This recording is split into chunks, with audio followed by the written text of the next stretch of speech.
సంవత్సరాల తరబడి ఎన్ని మందులు వాడినా మీ మోకాల నొప్పులు తగ్గట్లేదా? ప్రాణ పెయిన్ క్లినిక్ లో అత్యాధునిక చికిత్స.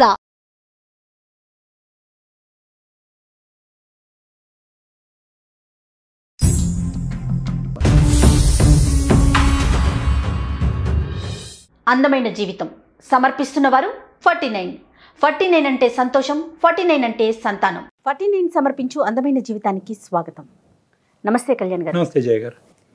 కళ్యాణ్ గారు, బిందు అని ఒక అమ్మాయి మనకి మెయిల్ చేసిందండి అందమైన జీవితానికి. నేను చూశాను ఫ్యూ డేస్ బ్యాక్. తను ఒక సాంప్రదాయమైన కుటుంబంలో పుట్టిన అమ్మాయి. తను ఒక ఆర్టిస్ట్ అవ్వాలనుకుంటుంది. దీనికి సంబంధించి మనకి మెయిల్ పెట్టింది మీ సలహా కోసం. సరే, అయితే మరి బిందుకు కాల్ చేయండి. చేయండి అమ్మా.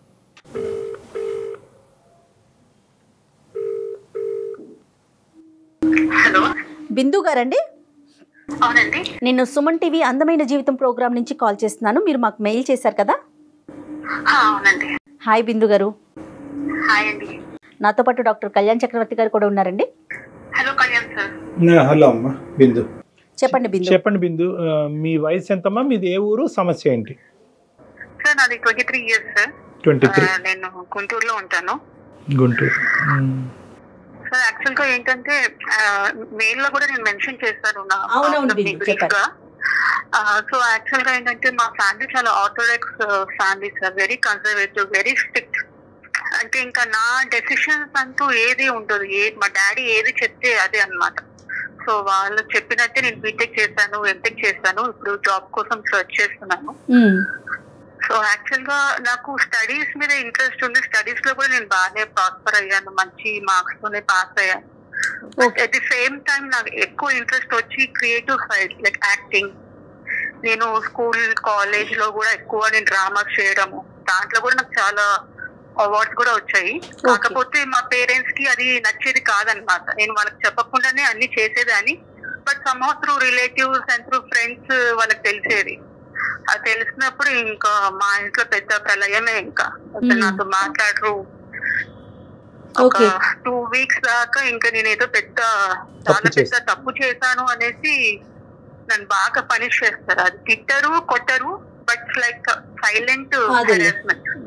సో నేను మామూలుగా సోషల్ మీడియా క్రాస్ చేస్తున్నప్పుడు ఒక ఆడిషన్స్ ది ఒక యాడ్ చూసాను. దే వాంటెడ్ ఫ్రెష్ ఫేసెస్ అని. సో ఏదో నేను ఇంకా ఇంట్రెస్ట్ ఉంది కదా, చూద్దాము, వన్స్ ట్రై చేద్దాము అనేసి నేను నా ఫోటోగ్రాఫ్స్ పంపించాను. సో నాకు విత్ ఇన్ 2 days నాకు ఇమీడియట్ గా కాల్ వచ్చింది. And they asked me to come for the audition also. సరే చూద్దాము, ట్రై చేద్దాము అనేసి నేను వెళ్ళాను. వెళ్ళిన తర్వాత టు మై సర్ప్రైజ్ వాళ్ళకి నేను నచ్చాను అనమాట. ఓకే. సో వాళ్ళు అది కొత్త ప్రాజెక్ట్ స్టార్ట్ చేస్తున్నారు. దాంట్లో నాకు హీరోయిన్ ఛాన్స్ ఇచ్చారు. నేను మామూలుగా జస్ట్ లైక్ ఒక ట్రై ఇద్దాము అని జస్ట్ వెళ్ళాను. వాళ్ళకి నాకు ఆడిషన్స్ నచ్చింది వాళ్ళకి. ఇంకా వాళ్ళు కాల్ చేసి సెలెక్టెడ్, మీకు 5 lakhs రెమ్యునరేషన్ అని చెప్పారు. ముందు 2.5 lakhs అడ్వాన్స్ ఇస్తాము, అండ్ మీరు అసలు ఇంకా ఏది పెట్టుకోవద్దు, మా మూవీలో మీరు చేస్తున్నారని చెప్పారు. So I was very happy, very very happy. I was proud night. ఎందుకంటే ఇలాంటి ఛాన్సెస్ అంటే చాలా మంది, ఎంతో మంది అమ్మాయిలు ఎక్కడెక్కడ నుంచో వస్తారు, ముంబైకి వస్తారు, హైదరాబాద్ కి వస్తారు ఫర్ మూవీ ఛాన్సెస్. అలాంటిది వాళ్ళు ఎన్నో ఆడిషన్స్ ఇస్తూ ఉంటారు. నేను ఒక ఆడిషన్ కి నేను సెలెక్ట్ అయిపోయాను అనేసి I felt I was very fortunate. Okay. So కానీ ఇక్కడ ఏంటిదంటే నేను ఎలా వెళ్ళాలి? ఇప్పుడు నాకు వచ్చింది అనేసి నేను మా పేరెంట్స్ కి చెప్పలేను కదా.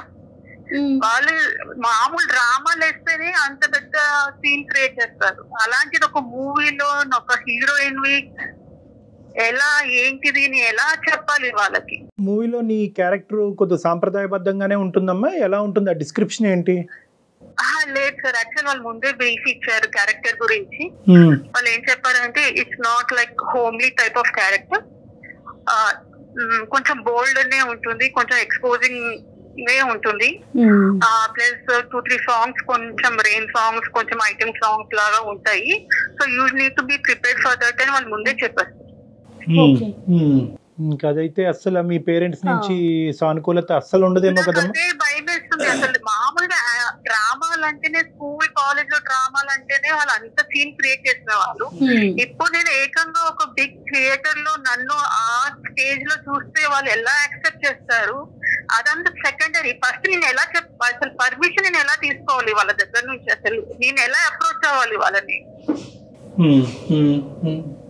సో నాకు ఇప్పుడు ఫుల్ నాకు ఛాన్స్ వచ్చిందని నేను హ్యాపీ ఫీల్ అవ్వాలా, లేదంటే నేను మా పేరెంట్స్ కి ఎట్లా వాళ్ళు నో చెప్తారు, వాళ్ళు నో చెప్పినందుకు నేను డ్రాప్ అయిపోవాలా?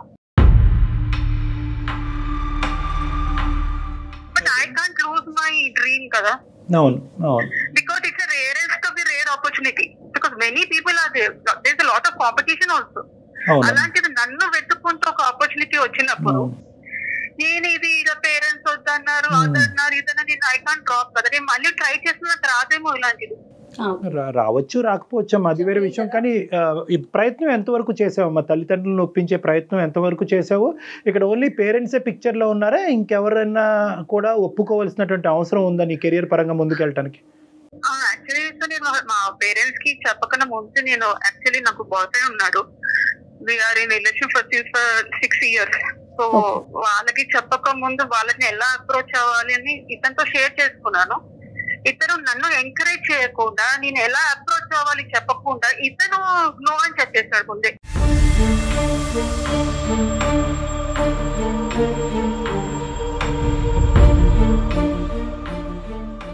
ఈ ఇంట్రెస్ట్ నీకు ఉందన్నది అతనికి తెలియదమ్మా ఈ 6 సంవత్సరాల్లో? బిందు తెలుసు సార్, తెలుసు. బట్ ఇలాంటి బోల్డ్ క్యారెక్టర్ ఎందుకు, try for a software job, నీకు ఎందుకు ఇలాంటివి, ఇప్పుడు ఏం అవసరం వచ్చింది, ఈ కాలేజ్ లో అంత వరకు ఓకే, బట్ ఎందుకు నీకు ఈ మూవీ ఇవంతా ఎందుకు నీకు అని.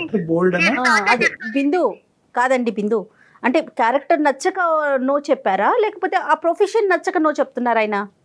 తనకి ఇష్టం లేదు మేడం. నాకేమర్థమైంది అంటే తనకి ఫస్ట్ ఇష్టం లేదు, మీరు ఇట్లా ఈ ఫీల్డ్ లోకి రావటం అనేది తనకి ఇష్టం లేదన్నట్టుగా. తనకి ఇష్టం లేదని నాకు తర్వాత అర్థమైంది. ఫస్ట్ అన్ని వేరే విషయాలు ఆయన ఎప్పుడు నువ్వు ఇలా ఉండొద్దు అలా ఉండొద్దు. మా పేరెంట్స్ ఏంటిదంటే జీన్స్ కూడా వేసుకోలేవారు, కానీ అసలు నువ్వు జీన్స్ వేసుకో ఏమవుతుంది, ఇప్పుడు అందరు వేసుకుంటున్నారు కదా, అలాంటి విషయాల్లో నన్ను ఎంకరేజ్ చేశారు. కానీ ఎప్పుడైతే నాకు ఇలా మూవీ ఆఫర్ వచ్చిందో, ఎప్పుడైతే వీళ్ళు అడ్వాన్స్ ఇవ్వడానికి కూడా రెడీగా అయ్యారో, అప్పటి నుంచి హీ స్టార్టెడ్ సేయింగ్ దట్ వద్దు నువ్వు చెయ్యొద్దు, నువ్వు చేసావంటే బాగుండదు అని నన్ను డిస్కరేజ్ చేయడం స్టార్ట్ చేసింది.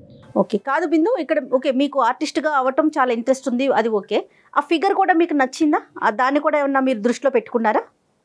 వాళ్ళు ఏదైతే కొత్త ప్రాజెక్ట్ ఉన్నప్పుడు నేను కొత్త హీరోయిన్, నేను డెబ్యూ చేస్తున్నాను దీంట్లో, అప్పుడు నేను డిమాండ్ చేయలేను కదా. నిజంగా నేను ఒక ఎక్స్పీరియన్స్ ఆర్టిస్ట్ అంటే నేను డిమాండ్ చేయొచ్చు.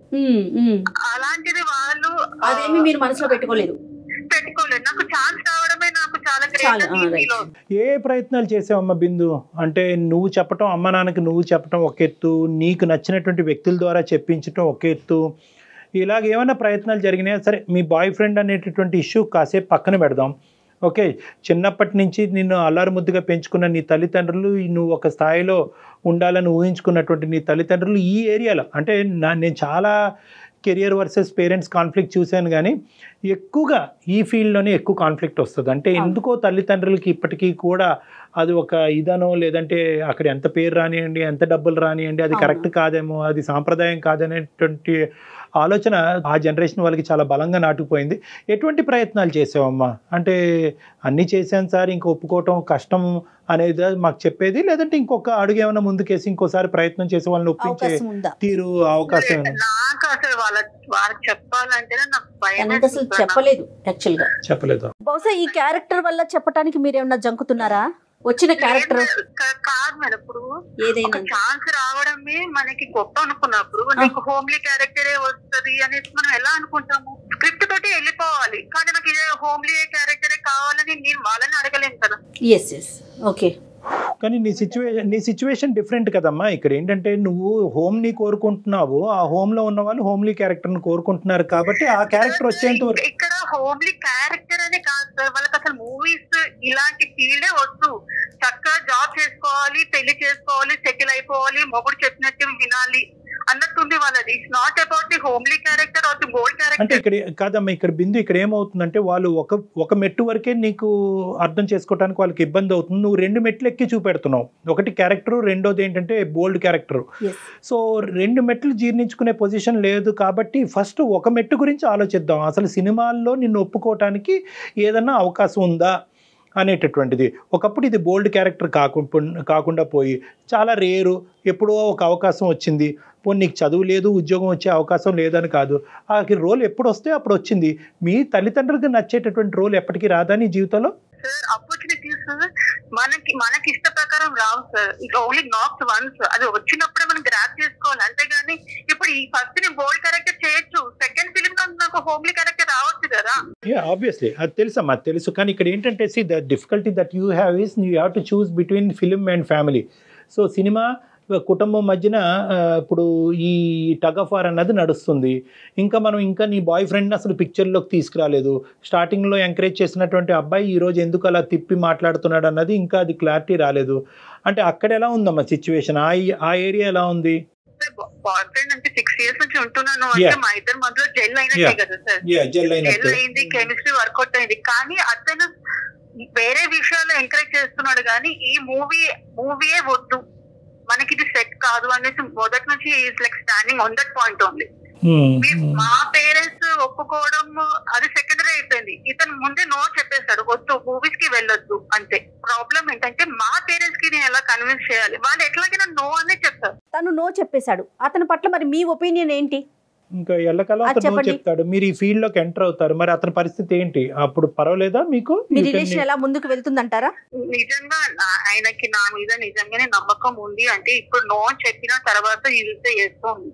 I can convince him and he will understand also. ఒకప్పుడు అతను పట్టుబట్టి నోయే అన్నాడు అనుకోండి, చివరి వరకు నో అన్నాడంటే మీరు మెంటల్ గా బ్రేకప్ కి రెడీ? Career important. నన్ను ఇప్పుడే ట్రస్ట్ చేయని వాడు రేపు అందరికి నో అని చెప్తుంటే I can't lose my career కదా. So practically speaking the challenge is only మీ పేరెంట్స్ కి నువ్వు సినిమాలో యాక్ట్ చేయటం ఇది ఒకటే. ఏమ్మా? Correct. But I can leave my boy friend but I can't leave my parents. Okay, అర్థమైందమ్మా.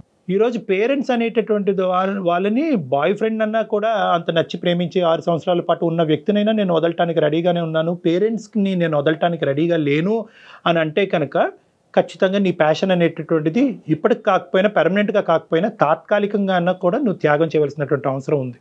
అంటే ఇక్కడ నేను అన్నీ చెప్పేశానండి, అన్ని విధాలుగా ఒప్పించేశానండి, అయినా కానీ వాళ్ళు ఒప్పుకోవట్లేదు అంటే కనుక ఫస్ట్ ఆఫ్ ఆల్ వాళ్ళకి నచ్చింది మీరు ఎందుకు చేయలేకపోతున్నారు అన్నది నా ప్రశ్న. వాళ్ళకి నచ్చింది ఏంటి? మీరు ఒక క్వాలిఫికేషన్ ఉంది, ఆ క్వాలిఫికేషన్ తగ్గట్టుగా ఒక సాఫ్ట్వేర్ ఇంజనీర్ అవ్వాలి అనేటటువంటి ఆలోచన వాళ్ళకి ఉంది. నచ్చినటువంటి బోల్డ్ క్యారెక్టర్ వచ్చినా కూడా వాళ్ళకి నచ్చేటటువంటి క్యారెక్టర్ రేపొద్దున వస్తుందేమో, అది నెంబర్ 1. నెంబర్ 2 ఏంటంటే కనుక వాళ్ళకి నచ్చింది మీరు చేయటం మొదలు పెడితే కనుక రేపొద్దున మీకు నచ్చింది వాళ్ళు ఒప్పుకుంటారేమో. వాళ్ళకి నచ్చింది ఏంటి? ఒక ప్రొఫెషనల్గా ఉండాలి అంటే ఒక సాఫ్ట్వేర్ జాబ్ చేయాలి అనేది. మీరు ఎందుకు వాళ్ళకి నచ్చేటటువంటి పొజిషన్లోకి వెళ్ళి మీకు నచ్చేటటువంటిది ఎందుకు రాబట్టుకోలేకపోతున్నారు? ఇప్పుడు వరకు వాళ్ళకి నచ్చినట్టే చేస్తాం కదా సార్. నాకు ఎలక్ట్రానిక్స్ అండ్ కమ్యూనికేషన్ సిస్టమ్, వాళ్ళు కంప్యూటర్ సైన్స్ తీసుకో, దానికి ఫ్యూచర్ ఉందంటే అదే తీసుకున్నాము. తర్వాత ఎంఎస్ చేస్తాను, యూఎస్కి వెళ్ళేది వద్దు ఇక్కడే ఉండాలి, నువ్వు ఎంఎస్కి వెళ్తే మళ్ళీ నెక్స్ట్ మీ తమ్ముని పంపించాలి, మళ్ళీ నీకు ఎంఎస్సి ఖర్చు ఒకటి, మళ్ళీ నీకు డౌరీ ఇచ్చే ఖర్చు ఒకటి, ఇక్కడ ఎంటెక్ చేసుకోమన్నారు. ఇప్పుడు ఇవన్నీ వాళ్ళు చెప్పినట్టే విన్నాం కదా sir. And how can you be so judgemental sir? Like ఇలాంటి సాఫ్ట్వేర్ ఇంజనీర్ కళలే కనాలి, మేము మమ్మీ డాడీ చెప్పినట్టే వినాలి. ఇంకా అలాంటప్పుడు మేము ఎందుకు, ఇంకా మా బ్రెయిన్ ఎందుకు, మా కళలు ఎందుకు? ఇంకా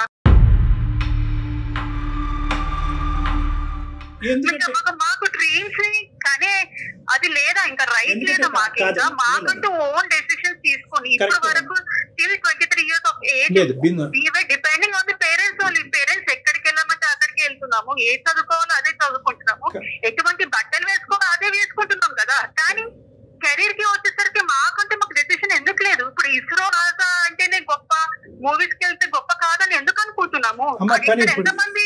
ఇక్కడ ఎంతమంది షైన్ అవ్వలేదు మూవీ పీస్ వచ్చి, అలా అనుకుంటే ఏ హీరోయిన్ వచ్చేది కాదు కదా సార్. కరెక్ట్ అమ్మా. నువ్వేంటంటే ప్రాక్టికలీ చాలా కరెక్ట్, కానీ ఇమోషనల్ లెవెల్లో ఇది మీ పేరెంట్స్ కరెక్ట్ అని అనుకోవట్లేదు. ఎందుకంటే కనుక ఇక్కడ నువ్వు మొదలుపెట్టినటువంటి తీరు, నా పేరెంట్స్ 2 కళ్ళు లాంటి వాళ్ళు అని ఏదైతే కనుక ఇమోషన్తో నువ్వు మాట్లాడావో అక్కడే ఇక్కడ సందిగ్ధ పరిస్థితి ఉంది. నా పేరెంట్స్ ఉన్నా లేకపోయినా పర్వాలేదండి, నాకు ప్రొఫెషనే ఇంపార్టెంట్ అంటే కనుక అసలు ఈ రోజు నువ్వు నాకు కాలే చేసి ఉండేదాను కాదు. ఇక్కడ ఏంటంటే ఒకటి తీసుకునే దాని గురించి ఇంకోటి త్యాగం చేయవలసినటువంటి అవసరం వచ్చింది. ఇక్కడ సింపుల్ ఏంటంటే ప్రొఫెషన్కి రీప్లేస్మెంట్ ఉంది, పేరెంట్స్కి రీప్లేస్మెంట్ లేదు. నేను కాదనట్లేదు, నా పేరెంట్స్ నా కళ్ళే, కానీ కళ్ళలో కనే హక్కు లేదంటున్నానా నేను. ప్రొఫెషనల్గా మీరు ఎంతైతే కనుక ఆ ప్రొఫెషన్ని ప్రేమిస్తున్నారో ఆ ప్రొఫెషన్తో పాటు అంతకు మించి మీ తల్లిదండ్రులను ప్రేమిస్తున్నారు కాబట్టి అది మీ బాధ్యత. బిందు, ఇక్కడ ఆబ్వియస్లీ ఏంటంటే ఇప్పుడు కూడా మీ ప్రొఫెషన్ని సాక్రిఫైస్ చేసేసి మీ ప్యాషన్ని చంపేసుకోండి అని నేను అనట్లేదు. నా కళ అంటూ నేను ఎప్పటికీ కూడా నా జీవితంలో దాన్ని నిజ స్వరూపం చేసుకునేటటువంటి అవకాశం లేదని మీ ప్రశ్న చాలా కరెక్ట్ అయినా కూడా మీరేమీ పూర్తి స్థాయిలో మీ ప్యాషన్ని తొక్కేసి చంపేవలసినటువంటి అవసరం లేదమ్మా. Because this is the most important aspect. మీ జీవితంలో ఒక పెద్ద టర్నింగ్ పాయింట్ ఇది. ఏంటి అంటే కనుక క్లియర్ కట్గా మీ పేరెంట్స్కి ఒక మాట అయితే చెప్పాలి, కెరియరు ప్యాషను ఈ రెండు వేరే వేరే. అమ్మ, నేను కెరియర్ పరంగా నేను ఇది చూస్ చేసుకున్నా కూడా ప్యాషన్గా నా కళ ఈ విధంగా తీరాలి అనేటటువంటి కోరిక, ఆ భ్రాంతి అనేటటువంటిది నాకు ఎప్పటికీ ఉంటూనే ఉంటుంది అనేది చెప్పాలి. ఒకప్పుడు వాళ్ళు అది ఒప్పుకుంటే కనుక నేనేమంటున్నానంటే ఏ లెవెల్లో చేస్తారు. నేను ఇందాక ఏమన్నాను, ఒక మెట్టు ఎక్కటమే జీర్ణించుకునేటువంటి మీ తల్లిదండ్రులు మీరు 2 మెట్లు ఎక్కి ఆ హైట్లో చూపెట్టేటప్పటికి అసలు వాళ్ళు ఒప్పుకోరు. వాళ్ళకి చెప్పేటటువంటి ధైర్య సాహసాలు కూడా మీకు సరిపోవట్లేదు. ఈరోజు మీ కళ్ళెదురుగుంట కనిపించేటటువంటి ఈ రోల్ చాలా అట్రాక్టివ్గా మీకు కనిపిస్తుంది. ఇది చాలా అద్భుతమైనటువంటి అవకాశం. ఇలాంటి అవకాశం నీ జీవితం రాదు. ఒకప్పుడు ఈ మెట్టు ఎక్కితే కనుక నువ్వు ఎక్కడో ఉంటావు అనే విధంగా చూపెట్టినా కూడా చూపెట్టేటటువంటి వాళ్ళకి మీ కుటుంబానికి సంబంధించినటువంటి వాస్తవ పరిస్థితులు, మీ తల్లిదండ్రులు అనేటటువంటి వాళ్ళు మీ మనసులో ఏ స్థానంలో ఉన్నారు అనేది తెలియకుండా చెప్పారు వాళ్ళు. సో అది అర్థం చేసుకోవాల్సినటువంటి కెపాసిటీ ఓన్లీ మీకే ఉంది. ఈరోజు ఇక్కడ కూర్చున్న మాకు లేదు. ఎందుకంటే మీ పేరెంట్స్తో ఎంత బంధం ఉంది, ఎంత అనుభవం ఉంది, ఎంత ఆప్యాయతలు ప్రేమలు ఉన్నారు, చిన్నప్పటి నుంచి ఎన్ని త్యాగాలు చేసి మిమ్మల్ని ఈ స్థాయి వరకు తెచ్చారు అనేది కేవలం మీ మనస్సాక్షికి మాత్రమే తెలుసు. కాబట్టి ఈరోజు మీ అందరం థర్డ్ పార్టీ అవుతామమ్మా, మీరే ఒరిజినల్ పార్టీ అవుతారు. ఈరోజు ప్రొఫెషన్ ఎక్కువ, పేరెంట్స్ ఎక్కువ అనేటటువంటి చూస్ చేసుకుంటే 2 చూస్ చేసుకోవచ్చు, తప్పులేదు. కానీ ఫస్ట్ ఆఫ్ ఆల్ నేను ఎప్పుడు ఒకటే ఉంటాను, పేరెంట్స్కి నచ్చినటువంటి విధంగా చేయండి, పేరెంట్స్ కావాల్సినటువంటి విధంగా ఉండండి. తర్వాత మీ ప్యాషన్ని ఫుల్ఫిల్ చేసుకునేటటువంటి దానికి అవకాశం ఖచ్చితంగా మీ జీవితంలో వస్తుంది. ఆ క్యారెక్టర్లో ఏమైనా రిస్క్ అయ్యి అంత వెనుదిరిగితే కనుక రేపొద్దున అది అంత సక్సెస్ అవ్వడం అంటే కీడెంచి మేలించమన్నారు కాబట్టి నేను ఇలా మాట్లాడుతున్నాను, నెగిటివ్గా మాట్లాడటం కాదు. అప్పుడు మీరు ఎక్కడో వచ్చి పడతారు. కరెక్ట్ అమ్మా, కరెక్టే. కానీ ఏంటంటే ఇప్పుడు గెలిచినప్పుడు సపోర్ట్ అక్కర్లేదమ్మా, ఓడినప్పుడే సపోర్ట్ కావాలి.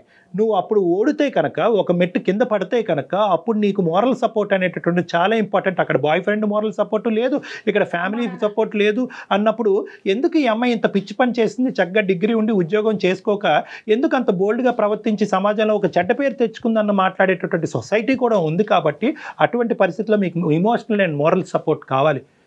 మనం బలంగా ఉండాలంటే మన కుటుంబమే కదా బిందు. ఇప్పుడు ఇందాక మీరు ఒక ప్రశ్న అడిగారు బిందు, ఏంటి అడిగారంటే కనుక ఇలాగా అందరూ అనుకుంటూ పోతే కనుక అసలు సినిమాల్లోని టీవీల్లో చేసేవాళ్ళు ఎవరుంటారండి అని మీరు అడిగారు. కరెక్టే.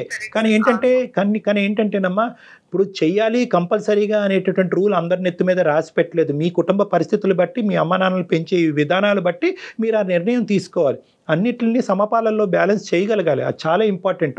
ఎందుకంటే ఈరోజు అద్భుతంగా కనిపించే ఆ ప్రపంచం అక్కడికి వెళ్ళిన తర్వాత అంత అద్భుతంగా లేదు అనుకుంటే కనుక మీరు యూటర్న్ తిరిగి మళ్ళీ వెనక్కి వచ్చేదానికి అవకాశం లేదు. అదిగో మా చెప్పిన మాట కాకుండా నువ్వు అక్కడికి వెళ్ళావు, ఇంకా నువ్వు మా జీవితంలో లేదు అనేటటువంటి మనసు విరిగిపోయినటువంటి మాట మీ తల్లిదండ్రులు అంటే కనుక ఖచ్చితంగా మీ తల్లిదండ్రులు ఆలోచించే విధానం కూడా చాలా కరెక్ట్ కాదు. వాళ్ళకు కూడా కన్విన్స్ చేసి అలాంటి వాళ్ళకు కూడా కనువిప్పు కలిగే విధంగా ఈ షో ఉపయోగపడుతుందని మేము అనుకుంటున్నాం.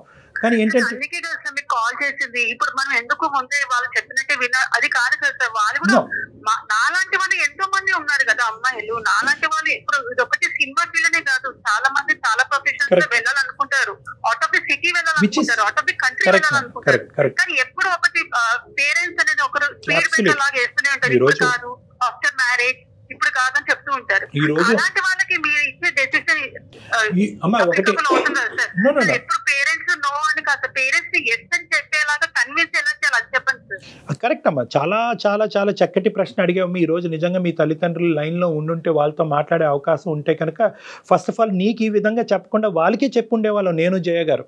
ఏం చేయగారు అంతేనండి. వాళ్ళకే చెప్పి ఉండేవాళ్ళం. 100%. ఎందుకంటే ఒక ప్యాషన్ అనేటటువంటిది, ఒక డ్రీమ్ అనేటటువంటిది, ఒక కోరిక నిజం కలగాలి అనేటటువంటి ఆలోచన తప్పు కాదు, అది నేరం కాదు. అన్ని ప్రొఫెషన్స్ లాగే ఇది కూడా ఒక ప్రొఫెషను, ఇది కూడా దైవ సమానం అనేటటువంటి విధంగా మీకు తల్లిదండ్రులు చెప్పేటటువంటి దానికి అవకాశం ఉండేదమ్మా. కానీ ఈరోజు వాళ్ళతో మాట్లాడటానికి మాకు ఆపర్చునిటీ లేదు. కేవలం నీతోనే మాట్లాడుతున్నాం అంటే ఒక్క చేతులతోనే చప్పట్లు కొట్టే పరిస్థితి వచ్చింది మాకు. సో ఇక్కడ ఏంటంటే నీకు కన్విన్స్ చేయడం అనేది మాకు ఈజీగా అనిపిస్తుంది కాబట్టి ఈ విధంగా చెప్తున్నాం. అయితే ఈ షో ద్వారా, ఈ ప్రోగ్రాం ద్వారా తల్లిదండ్రులకు అందరికీ చెప్పేటటువంటిది ఏంటంటే ఏదైతే మీరు చెప్పారో అదే మేము అందరికీ కమ్యూనికేట్ చేయాలని అనుకుంటున్నాం. ఎందుకంటే మేము ఇలా అనుకున్నాం, మా పిల్లల తరపున మేము ఈ కోరిక కోరుకున్నాం, మా కోరిక తీరకపోవటం వల్ల మా కోరిక మా పిల్లల ద్వారా తీరాలి అని అనుకోవటం అనేటటువంటిది అన్ని సందర్భాల్లో అవ్వదు. పిల్లల యొక్క మనసు అర్థం చేసుకోవాలి, వాళ్ళ ఆలోచన అర్థం చేసుకోవాలి, వాళ్ళ భవిష్యత్తును దృష్టి పెట్టుకోవాలి. మనం కోరిక వాళ్ళ కోరిక అవ్వాలి అనేటటువంటి ఆలోచన కాకుండా వాళ్ళ ఇష్ట ప్రకారం మనం నడుచుకోవాలన్నది అందరి తల్లిదండ్రుల్లో కూడా కావాల్సినటువంటి అవగాహన అమ్మ. చాలా ముఖ్యం, ఎస్పెషల్లీ ఈ ఎలా జనరేషన్. ఆలోచిస్తున్నారంటే చాలా కొంతవరకు అనుకోవచ్చు. మా రైట్, మా పిల్లలు మా ఇష్టం అంటున్నారు తప్ప వాళ్ళకి కూడా ఇష్టం ఉంటుంది అనేది కొంచెం పేరెంట్స్ వైపు నుంచి కూడా మీరు అన్నట్లుగా ఒక్కడుగు ముందుకేసి వాళ్ళకేంటి, వాళ్ళ ఒపీనియన్ ఏంటని తెలుసుకోగలిగితే బహుశా ఇలా బిందు లాంటి వాళ్ళు ఫీల్ అవరేమో. బహుశా ఫైనల్గా ఏం చెప్తారంటారు? అంటే ఇక్కడ 2 things Bindu. If there is a chance and an opportunity, ఒక అవకాశం ఉంటే కనుక ఒక థర్డ్ పార్టీతో మీ పేరెంట్స్కి మాట్లాడిపించేటటువంటి ఆలోచన ఒకటి కన్సిడర్ చేయండి. ఆ థర్డ్ పార్టీ వాళ్ళని కన్విన్స్ చేసే ప్రొఫెషనల్ పార్టీ మేము అవటానికి కూడా మేము రెడీగా ఉన్నాం. ఎటువంటి ఇబ్బంది లేదు, ఎటువంటి ప్రాబ్లం లేదు. ఎందుకంటే అమ్మ నాన్న లాంటి వాళ్ళని చాలామంది, కొన్ని వేల మందిని నేను డీల్ చేశాను. నన్ను మాట్లాడమంటే నేను మాట్లాడతాను. ఇది నెంబర్ 1. నెంబర్ 2 ఏంటంటే లేదు సార్, ఆ డోర్ కూడా మూసిపోయింది. ఎన్నో చాట్లు, ఎన్నో సందర్భాల్లో వాళ్ళతో చెప్పించేటటువంటి ప్రయత్నం చేసినా కూడా వాళ్ళ అనేటటువంటి మాట మీదే నిలబడేటటువంటి మనస్తత్వం నా తల్లిదండ్రుల కంటే కనుక ఇందాక వరకు నేను చెప్పినటువంటి సీక్వెన్స్ని ఒకసారి అర్థం చేసుకోమ్మా. అంటే ఏంటంటే పేరెంట్స్ వర్సెస్ ప్రొఫెషన్ అంటే కనుక పేరెంట్సే కోరుకునేటటువంటి పరిస్థితిలో నువ్వు ఉన్నావు. ప్రొఫెషన్ అనేటటువంటిది తాత్కాలికంగా స్టాండ్ స్టిల్లో కోలుతుంది. ఎప్పుడైతే నువ్వు వాళ్ళకి ఇష్టమైనటువంటి ప్రొఫెషన్ మొదలు పెడతావో బహుశా నీకు ఇష్టమైనటువంటి కోరిక తీర్చడం గురించి కూడా వాళ్ళు కూడా సానుకూలంగా ముందుకు వస్తారు. అప్పుడు ఇంకొక అవకాశం రావచ్చేమో మీకు బిందు. ఇంకో అవకాశం వస్తుందమ్మా. అవకాశాలు ఏం డ్రై అవ్వమ్మా. వాళ్ళు చెప్పినట్టుగా ఏంటంటే ఇదే అవకాశం, ఇదే ఫైనల్ అవకాశం, ఇది ఎక్కితేనే జీవితం లేదంటే నాశనం, ఇవన్నీ వద్దమ్మా. Don't get in to that trap. అవకాశాలు 100 వస్తాయి. టాలెంట్ ఉన్న చోట పేరెంట్స్ని దూరం చేసుకున్నంత గిల్ట్ ఏది ఉండదమ్మా. పేరెంట్స్ని దూరం చేసుకుని పేరెంట్స్ని బాధ పెట్టి తిరిగి మళ్ళీ నేను మా ఇంటికి వెళ్ళలేను అనే పరిస్థితికి మించినటువంటి బాధ, గిల్టు ఏది ఉండదమ్మా. నా వెనకాల ఎవరూ లేరు అనుకునే బాధ కన్నా ఈ బాధ ఎక్కువ కాదేమో ఇది బిందు. చాలా చిన్నదమ్మా. మీరు ఆలోచించండి. అవకాశాలు పదే వస్తాయి, తల్లిదండ్రులు పదే రారమ్మా. సో వాళ్ళ మనసు గాయపడకుండా ఉంచడం అనేది ఈ రోజు ప్రధానమైన కర్తవ్యంగా నువ్వు గుర్తుపెట్టుకోవాలన్నది నా మనవి. కాదు బిందు గారు, మీరు ఒక్కసారి ప్రాక్టికల్గా ఆలోచించండి. డాక్టర్ గారు చెప్పిన ప్రతిదీ, ఏం మాట్లాడారు, డాక్టర్ గారు ఏం చెప్పారు, ప్రతి అంశాన్ని ఒక్కసారి ఆలోచించారంటే మీరు, నాకు అర్థమవుతుంది, మీరు మంచి నిర్ణయం తీసుకుంటారు. ఇప్పుడు నేను ఒకటి చేస్తే అవుట్ ఆఫ్ ది బాక్స్ అవుతుంది. అందరి సాఫ్ట్వేర్ ఇంజనీర్స్, బ్యాంక్ ఎంప్లాయీస్ అలా కాదు కదా, నాది ఒక సెపరేట్ ప్రొఫెషన్ అయిపోతుంది. నేను చేసే ప్రొఫెషన్ వల్ల మా పేరెంట్స్ కి గుర్తింపు వస్తుంది కదా మేడం. వాళ్ళకు ఒకటి ఇలాంటి రెప్యుటేషన్ వస్తుంది కదా. అది గుర్తింపు, వాళ్ళకి అటువంటి గుర్తింపు వాళ్ళు కోరుకుంటున్నారా లేదా అనేది డిఫరెంట్ సబ్జెక్ట్ అమ్మా. ఆ గుర్తింపు నిజంగా కావాలి అని వాళ్ళు అనుకుంటే కనుక నిన్ను సినిమాలోకి ఎప్పుడో తోసేసి ఉండేవాళ్ళు. సో అది వేరే సబ్జెక్ట్. కానీ ఇక్కడ ఏంటంటే నీ బ్యాలెన్స్ చాలా delicate. Where you have to choose. నీ ప్రొఫెషన్ డిస్టర్బ్ అవ్వకూడదు, నీ పేరెంట్తో ఉండే బాండింగ్ డిస్టర్బ్ అవ్వకూడదు. కాబట్టి నేను ఏమంటున్నానంటే ఒకసారి మాట్లాడించండి ఎవరితో, డాక్టర్ గారు చెప్పినట్లుగా. పోనీ ఒకసారి మీరు ఇంతగా విన్నవించుకుంటున్నారు కాబట్టి, మీ ప్రొఫెషన్ మీద మీకు ఈ స్థాయి ప్యాషన్ ఉంది కాబట్టి మమ్మల్ని వచ్చి మాట్లాడమంటే మేము మాట్లాడతామా, లేదంటే మనల్ని ఎక్కడ. మీరు 2 ఆప్షన్స్ చెప్పారు కదా సార్. ఫస్ట్ ఆప్షన్ మీరు వచ్చి మీ అంతగా ఎవరు కన్విన్స్ చేయలేరు నాకు తెలిసి. మీరిద్దరు రావాలి మా ఇంటికి, మీరు వచ్చి మా పేరెంట్స్ ని కన్విన్స్ చేస్తారు నేను అనుకుంటున్నాను.